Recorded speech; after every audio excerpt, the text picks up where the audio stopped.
Handa na ang float na gagamitin ni Miss Universe 2018 Catriona Gray sa kanyang Grand Homecoming Parade mamayang hapon. May news to go si Von Aquino.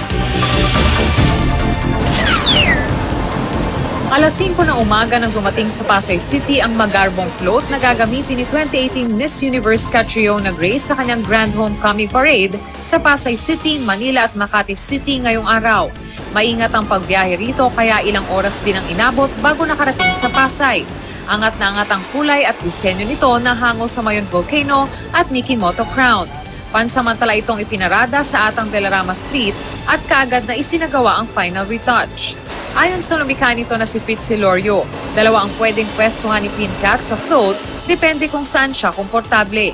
Alas 2 ng hapon sisimulan ang parada at base sa timeline na inilabas ng MMDA, 4 na oras ang itatagal nito. Hindi ho ito total road closure. Stop and go scheme lang po ang ating gagawin sa parade po na ating Miss Universe. Lahat ho ng mga audience natin, lumalabas po sila to watch the parade. Ganun lang po ma'am. Then paglagpas na ho ng float, bubuksan na ho yung kalsada. Yung susunod na ruta naman ho, i-close lang for a while. Pag alis ho ng float, bubuksan po ulit. Yun po yung stop and go scheme. Yung mga apektuhang motorista naman ho can take the alternate routes. Von Aquino, GMA News.